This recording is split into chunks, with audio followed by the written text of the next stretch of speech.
刺繍をね、動画とかインスタグラムでしてくださってる方もいらっしゃると思うんですけれども、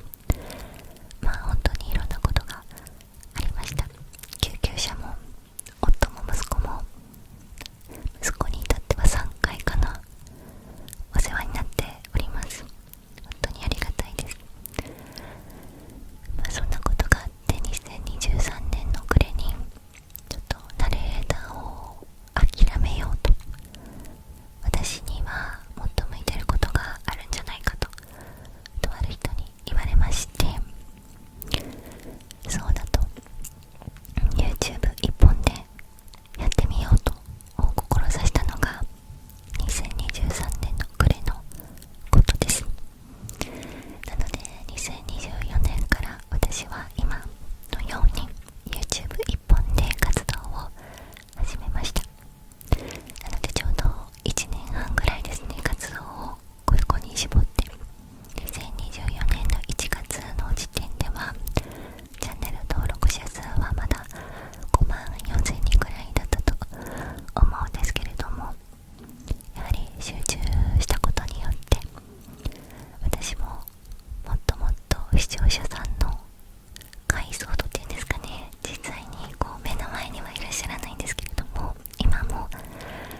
こんな感じで聞いてくださってるのかなとか、この人に届くといいなというのをイメージしていつも動画を作るんですけれども、雑念がなくなったというんですかね、もう YouTube 一本に絞って頑張るぞという気持ちになったからか、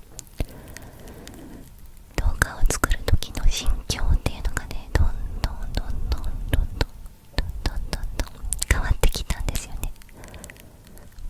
それでとてもより動画を作るのが楽しくなりまして、同時に動画を作ったり編集をしたり、投稿欄に文字を綴ったり、 YouTube に関わるまあ一連の行動というものに触れるたびに、私自身の心が浄化されて癒されていくのを大きく感じるようになりました。このようにですね、ひろみボイスという YouTube はもともと私がこういう動画を作ろうとか、こういう ASMR を提供しようとか思ってこの形になったのではなく、本当に皆さんの一人一人のお声を私がヒントにして、なんかこうそれを頼りに探っていって、またリアクションを見て動画を作って、その繰り返しで出来上がったチャンネルなんですね。なので本当に皆さんに育てていただいたという感覚ですし、転職というね言葉があると思いますが、これ英語で言うとコーリングっていうね、電話のコール、コーリングという風に書くんだそうです。つまり転職ってなんか天から与えられた仕事っていう、日本語ではそういう感覚ですけれども、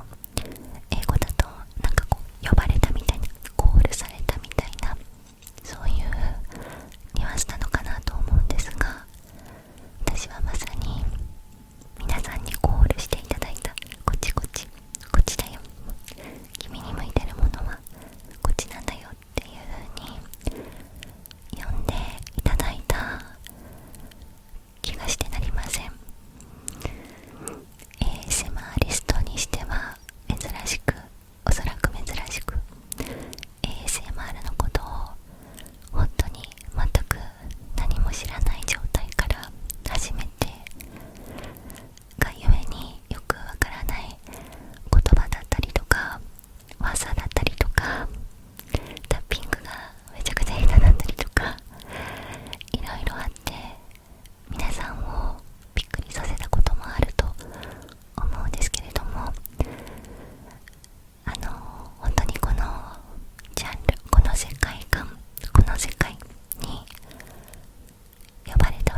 し